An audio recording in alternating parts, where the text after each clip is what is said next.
Hai teman-teman kelas 6, apa kabar? Pasti kalian masih semangat kan untuk belajar bersama aku hari ini?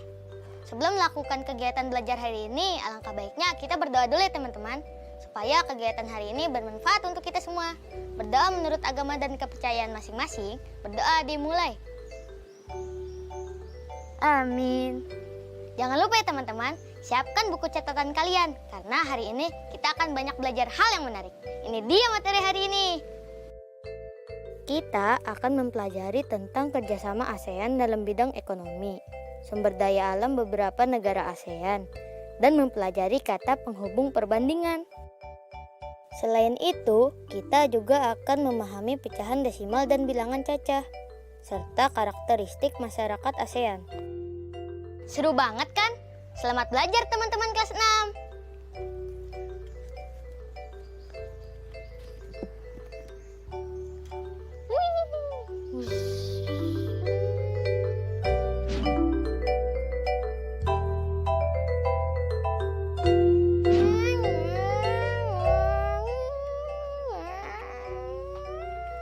Radit, Kak Ais sudah datang? iya, kan aku sudah janji ingin menemani kamu menjelajahi negara ASEAN. Asik! Makasih ya Kak! Iya dong, aku kan pendukung kamu nomor 1 untuk jadi diplomat jika sudah besar nanti. Ayo Kak! Kita keliling negara ASEAN sambil belajar tentang ekspor-impor ya. Ekspor-impor itu apa Kak? Ekspor adalah pengiriman barang dagangan ke luar negeri. Sedangkan impor adalah pemasukan barang dan sebagainya dari luar negeri. Itu maksudnya berjualan antar negara ya Kak? Sederhananya sih begitu, tetapi lebih tepatnya adalah kerjasama antar negara ASEAN dalam bidang ekonomi dan perdagangan. Terus yang bisa diekspor apa aja Kak? Tergantung persetujuan antar negara. Biasanya yang diekspor adalah komoditas utama dari negara tersebut. Maksudnya, sumber daya yang unggul dari negara itu apa? Semua negara ASEAN melakukan itu Kak. Hampir semuanya, kecuali Singapura. Loh kenapa gitu Kak? Bukannya seharusnya bekerja sama? Karena luas wilayah Singapura yang kecil, membuat negara tersebut mengandalkan sistem ekonomi perdagangan yang maju. Jadi, walaupun Singapura tidak mengekspor komoditas sumber daya alam negara sendiri, Singapura membeli barang mentah dari negara lain yang tidak mereka miliki. Kemudian, ia mengekspor kembali ke negara lain. Oh, begitu. Hebat ya mereka, jadi bisa tetap melakukan perdagangan walaupun tidak memiliki komoditas utama dari sumber daya alam negaranya. Iya, Dit. Nah, sekarang kita belajar sambil bermain yuk. Radit terbangkan pesawat ke negara ASEAN yang diinginkan. Nanti Kak Ayas kasih tahu komoditas utama negara tersebut. Asik, ayo Kak. Diplomat Radit mau ke negara Malaysia dulu deh, yang paling dekat.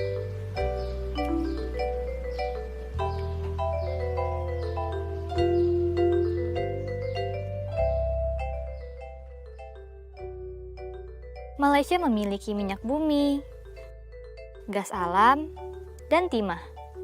Selain itu, Malaysia juga memiliki karet, minyak kelapa sawit, dan kayu. Banyak juga ya. Sekarang aku mau ke Thailand dulu.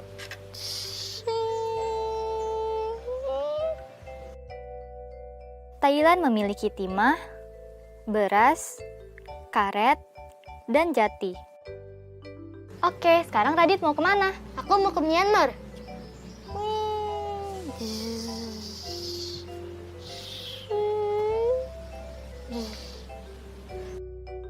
Kalau Myanmar komoditas utamanya adalah biji besi, minyak, gas alam, dan batu mulia. Oh iya, dan juga beras. Oh, oke. Sekarang kita ke Filipina.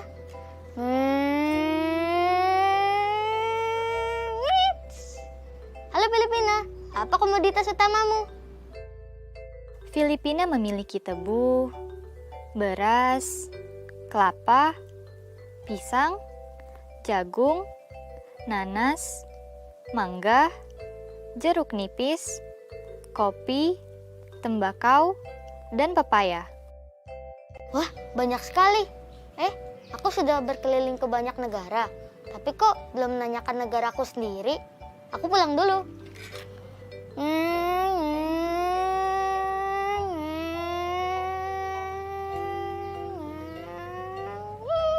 Nah, Radit harus tahu, negara kita banyak sekali loh komoditasnya untuk diperdagangkan. Dari minyak mentah dan gas alam, lalu ada karet, kopi, coklat, minyak kelapa sawit, kopra, teh, dan rempah-rempah. Dan Indonesia juga memiliki ikan sebagai barang dagangannya untuk diekspor. Wah, banyak banget. Tapi Kak, kopra itu apa? Kopra adalah daging buah kelapa yang dikeringkan dan menjadi bahan baku pembuatan minyak kelapa serta turunannya. Oh, itu namanya kopra. Nah, untuk hari ini kita eksplor 5 negara dulu ya. Di pertemuan selanjutnya bisa kita bahas negara ASEAN lainnya. Oke Kak. Kak, tadi Kakak sebut karet sebagai komoditas utama Indonesia. Emang di luar negeri nggak ada karet, Kak? Waktu kamu dengar karet, yang kamu pikirkan karet yang sudah diolah menjadi karet galang atau ikat rambut ya? Loh, memang bukan ya Kak? Bukan produk olahannya, Dit. Tapi getah pohon karetnya yang diperdagangkan, yang belum diolah. Masih bingung ya? Nih, kakak punya video bagaimana cara memperoleh getah pohon karet yang bisa banyak ditemukan di daerah Palembang, Sumatera Selatan.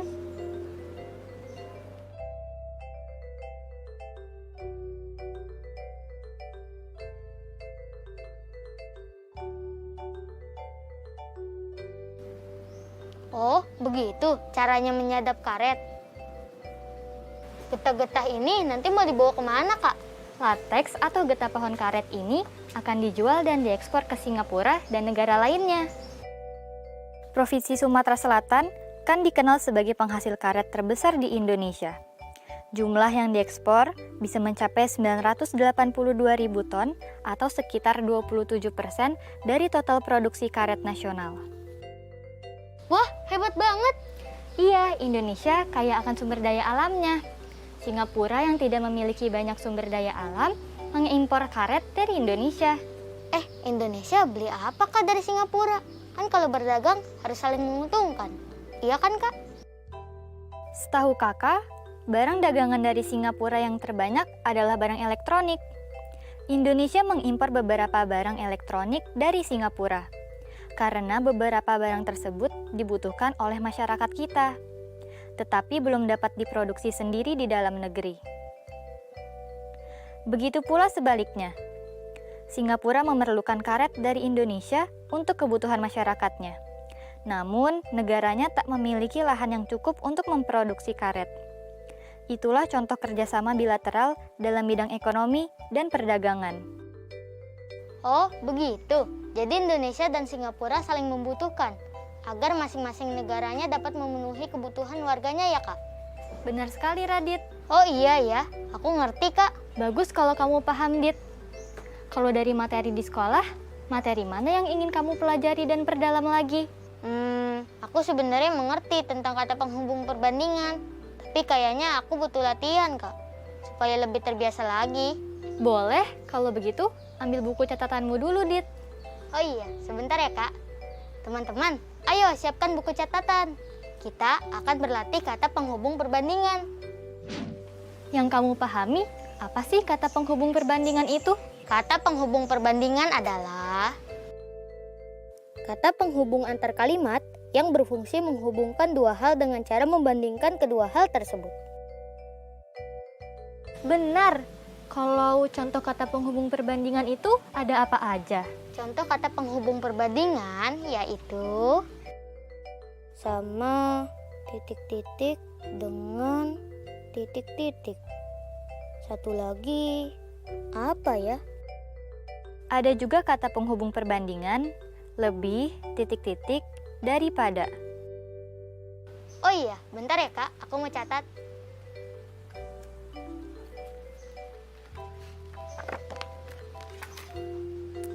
Coba Radit buat contoh kalimat dengan kata penghubung perbandingan. Oke Kak. Suaramu sama indahnya dengan suara penyanyi terkenal itu. Itu tepat sekali Radit. Coba buat satu kalimat lagi dengan kata penghubung lebih titik-titik daripada.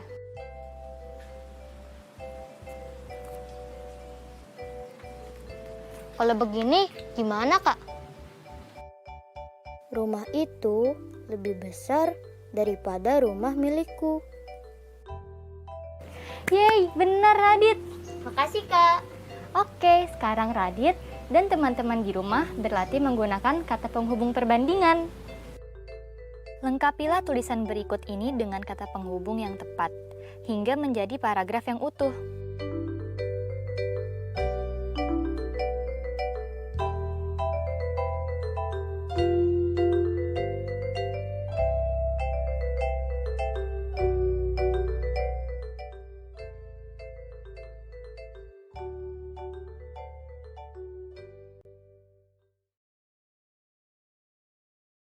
Oke Kak, teman-teman, ayo kita lengkapi paragraf tersebut. Kerjakan pada buku catatanmu ya.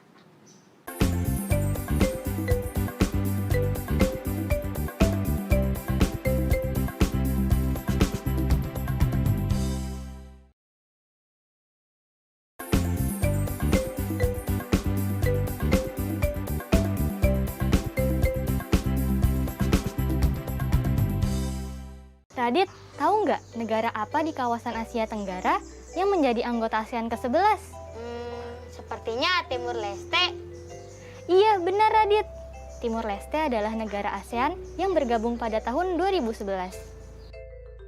Dulunya Timur Leste merupakan bagian dari Indonesia.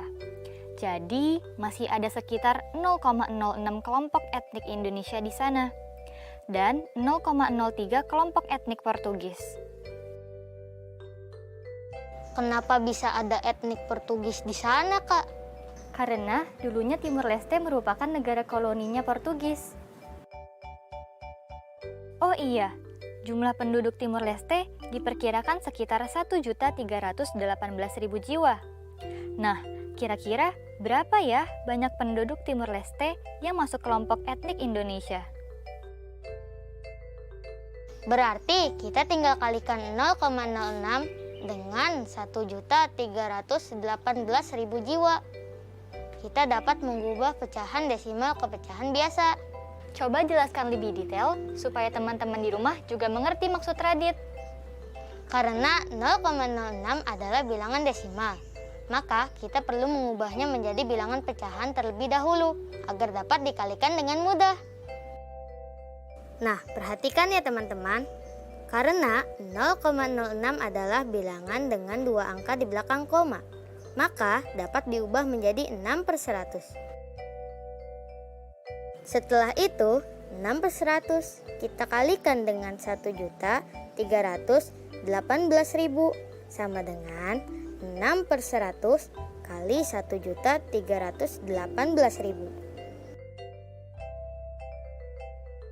sama dengan 6 kali 13.180. Untuk mendapatkan hasil kalinya, kita dapat melakukannya dengan cara mengelompokkan 10.000 ditambah 3.000 ditambah 100 ditambah 80.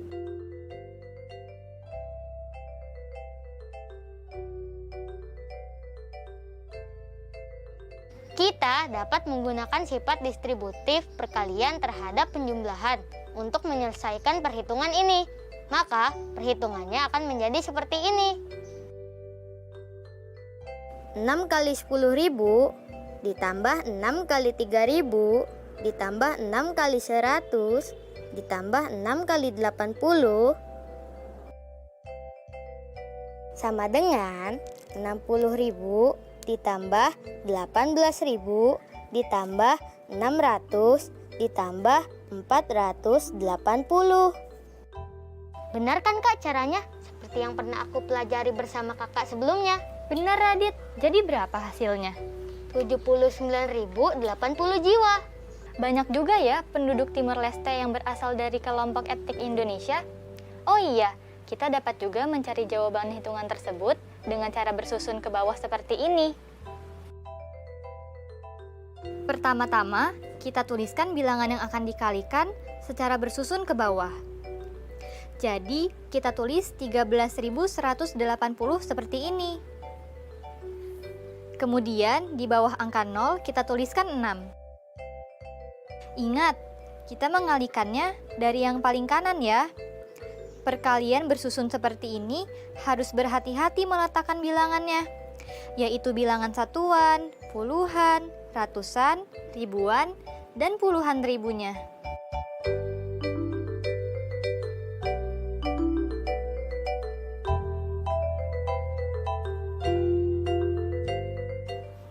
Wah, hasilnya sama. Berarti ada banyak cara untuk menentukan hasil perkalian dua bilangan ya, Kak? Betul, Radit.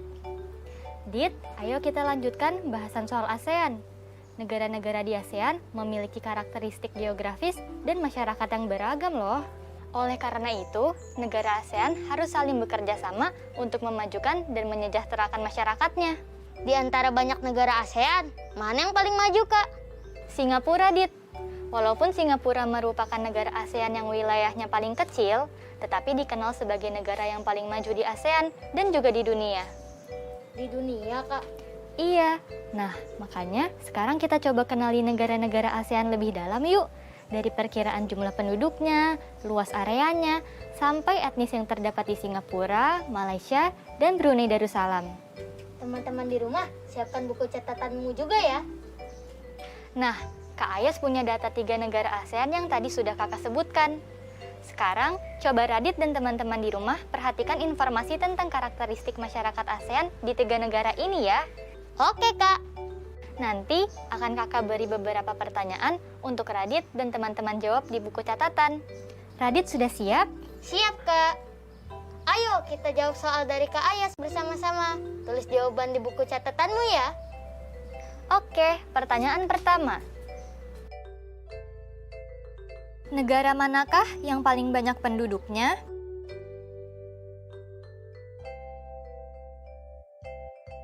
Bagaimana cara Radit menentukan jawabannya? Kita bandingkan ketiga angka yang ada di dalam data, Kak. Dari situ, kita tahu mana yang paling banyak penduduknya. Oke, pertanyaan selanjutnya. Menurutmu, negara manakah yang paling padat? Berikan alasanmu juga ya.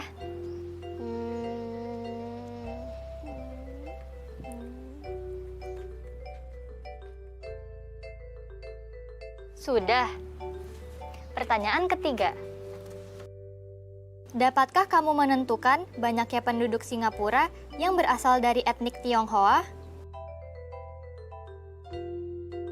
Wah, harus dihitung nih kayaknya.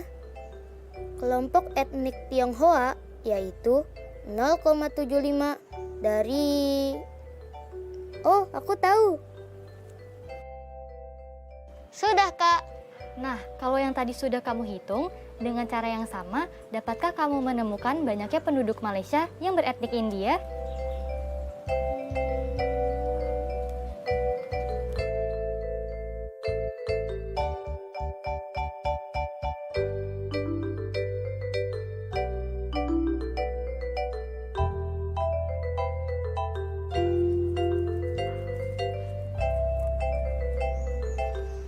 Serius banget kerjainnya, Dit. Hehehe, biar nggak salah jawabannya, Kak.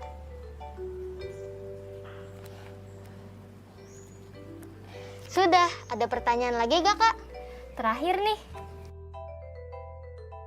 Dapatkah kamu menemukan banyak penduduk ketiga negara ASEAN tersebut yang beretnik Melayu,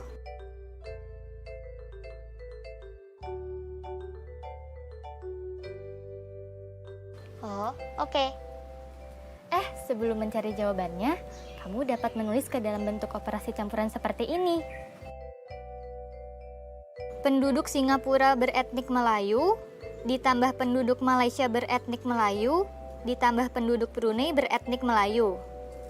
Sama dengan berapa dikali 5.638.700 ditambah 0,69 kali berapa ditambah berapa kali 459.500. Oh, kita pakai cara yang tadi aja ya, Kak? Oh iya. Oh, oke. Kak, aku udah selesai. Boleh tolong periksa jawabanku gak? Boleh dong, sebentar ya kakak periksa dulu. Oke, Kak. Teman-teman di rumah, kamu juga minta orang tua atau pendamping kamu ya di rumah untuk memeriksa hasil pekerjaan kamu ya. Terima kasih Kak Ayas, pertemuan hari ini seru banget. Sama-sama Radit, kapan-kapan kita belajar bersama lagi ya, mau kan? Mau dong Kak. Hari ini kita sudah belajar banyak materi baru kan? Iya Kak, banyak banget. Kak Ayas tadi menjelaskan tentang kerjasama ASEAN dalam bidang ekonomi, terus sumber daya alam beberapa negara ASEAN, dan aku berlatih kata penghubung perbandingan. Selain itu, kita juga memahami pecahan desimal dan bilangan cacah, serta karakteristik masyarakat ASEAN.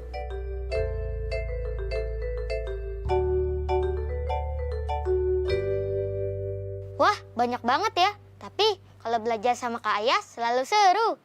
Syukurlah kalau kamu suka belajar bersama kakak. Kita ketemu lagi di pertemuan selanjutnya ya. Oke Kak. Oh iya, untuk teman-teman di rumah, jangan lupa untuk tetap belajar dari rumah. Jaga jarak, Rajin cuci tangan, dan pakai masker. agar kita ikut mencegah penyebaran COVID-19. Dadah, sampai jumpa. Tetap belajar dari rumah ya teman-teman. Jaga jarak, rajin cuci tangan, dan pakai masker agar kita ikut mencegah penyebaran COVID-19. Sampai jumpa.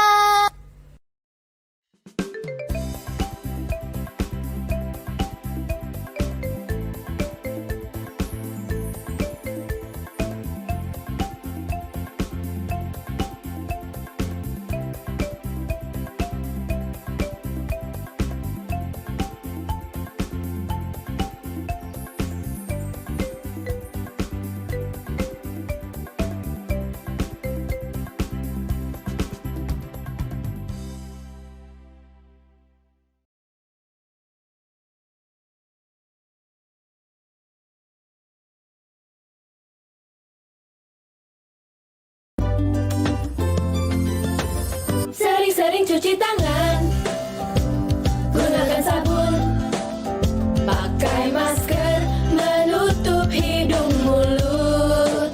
Jangan lupa jaga jarak saat ketemu orang. Makan yang bergizi, jaga kesehatan.